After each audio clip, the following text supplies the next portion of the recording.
اس دور کا سب سے بڑا فتنہ یونس الگوہر، یہ وہی شخص ہے جو کہتا ہے اس کا پیر گوہر احمد شاہی کی دنیا میں آ جانے کے بعد اللہ کی ربوبیت کا اقرار کرنا شرک ہے، یعنی اللہ کو رب ماننا، خدا ماننا شرک ہے۔ نعوذ باللہ۔ سرکار گوہر شاہی کہ اس دنیا میں آنے کے بعد اللہ کی الوہیت اور ربوبیت کا پرچار شرک ہے۔ ان لوگوں نے اللہ کی ذات پر حملہ کیا ہے۔ اس نے وہی طریقہ استعمال کیا ہے جو مرزا غلام احمد قادیانی دجال نے کیا تھا، تصوف کا طریقہ۔ یہ لوگوں کو گمراہ کرتا ہے یہ کہہ کر کہ نماز یہ اٹھنے بیٹھنے کو نہیں کہتے ہیں، نماز تو دل کی نماز ہوتی ہے۔ اللہ کو دل میں محسوس کرو، دل میں یاد کرو، دل میں اس کا ذکر کرو اور اللہ اللہ خیر صلاح کرتے رہو۔ اور اس ٹکلے کا یہ دعویٰ ہے کہ اس کا پیر گوہر الدجال امام مہدی ہے اور اس کا چہرہ سورج، چاند اور حجر اسود میں بھی دکھائی دیا ہے۔ اور اتنا ہی نہیں، اس کے ماننے والے لوگوں کو کچھ اس طرح کا کلمہ پڑھاتے ہیں۔ سرکار گوہر شاہی رب الارباب ہے، اس کے بعد جس نے لا الہ الا اللہ کا پرچار کیا ہے وہ جو ہے سب سے بڑا مشرک ہوگا۔ لا الہ الا ریاض، یعنی ریاض کے علاوہ کوئی عبادت کے لائق نہیں۔ نعوذ باللہ ثم نعوذ باللہ، یہ کھلا کفر ہے۔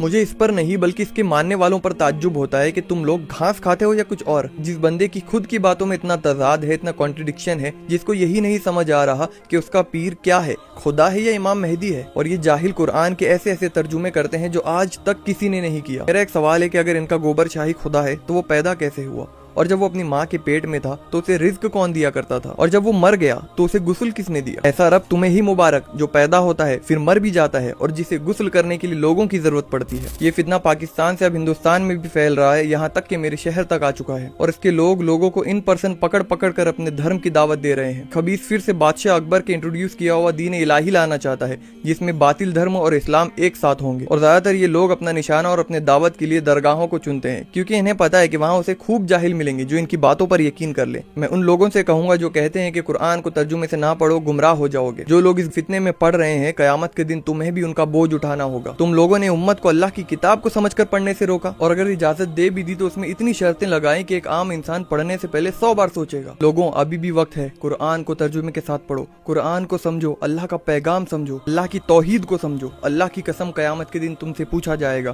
کہ تم نے خود کیوں نہیں علم حاصل کرنے کی کوشش کی، کیوں نہیں کوشش کی اللہ کے پیغام کو سمجھنے کی، کیوں نہیں کوشش کی اللہ کی توحید کو سمجھنے کی۔ کل قیامت کے دن تمہارا یہ بہانہ کوئی کام نہیں آئے گا کہ اللہ علم حاصل کرنا تو عالم کا کام تھا، مفتی کا کام تھا۔ رسول اللہ صلی اللہ علیہ وسلم نے فرمایا ہے علم دین حاصل کرنا ہر مرد و عورت پر فرض ہے۔ زندگی موج مستی میں نہیں گزار دینا، بہت ہی اچھے موقع پر پیدا ہوئے ہو، ساری سہولیت اویلیبل ہے، سب کچھ سامنے ہے، واللہ اللہ کے سامنے تمہارا کوئی بہانہ کام نہیں آئے گا۔